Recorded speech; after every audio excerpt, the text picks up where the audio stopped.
રાજકોટ એ division વિસ્તારમાં અખબારની ઓફિસમાં થયેલી ચોરીનો ભેદ ઉકેલાયો હતો. અબ તક મીડિયામાં સોનું અને રોકડ મળીને કુલ 77 લાખની ચોરી થઈ હતી. પોલીસે ઓફિસના એક કર્મચારી સહિત 3ની પોલીસે ધરપકડ કરી છે.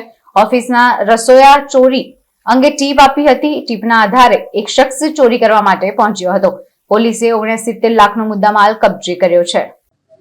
રાજકોટ શહેરની અંદર એ ડિવિઝન પોલીસ સ્ટેશન વિસ્તારની અંદર આવેલ અબ તક પ્રેસની ઓફિસની અંદર 2 તારીખના રોજ એક ચોરીનો બનાવ બન્યો હતો, જેની અંદર આશરે 77 લાખ રૂપિયાને અલગ અલગ સોના ચાંદીના ઘરેણા તથા કેશની ચોરી થઈ હતી તેવી ફરિયાદ નોંધાણી હતી. બનાવ જે જગ્યાએ બનેલો હતો તથા જે બનાવમાં જે કિંમતના સોના ચાંદીના ઘરેણા અને કેશ ગયા હતા, તો તેની ગંભીરતાને ધ્યાનમાં રાખી રાજકોટ શહેર પોલીસ કમિશનર માનનીય બ્રિજેશ ઝા સર દ્વારા તુરંત જ અલગ અલગ ટીમોની રચના કરવામાં આવી હતી અને તે ટીમ જે છે એ અલગ અલગ એંગલથી તપાસ કરી રહી હતી.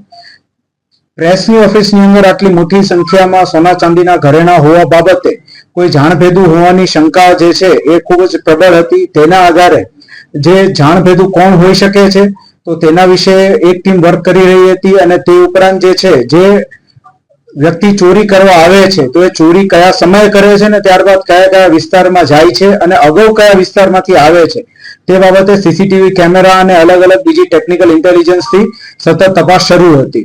આ સમયગાળા દરમિયાન રાજકોટ શહેર ક્રાઇમ બ્રાન્ચ એ ડિવિઝન અને એલસીબી ઝોન 2 ની ટીમોને માહિતી મળેલી હતી કે 3 વ્યક્તિઓ જે છે એ શંકાસ્પદ છે અને તેઓ દ્વારા આ ચોરીનો બનાવ જે છે એ ચોરીની ઘટનાને અંજામ આપવામાં આવેલ હોઈ શકે છે.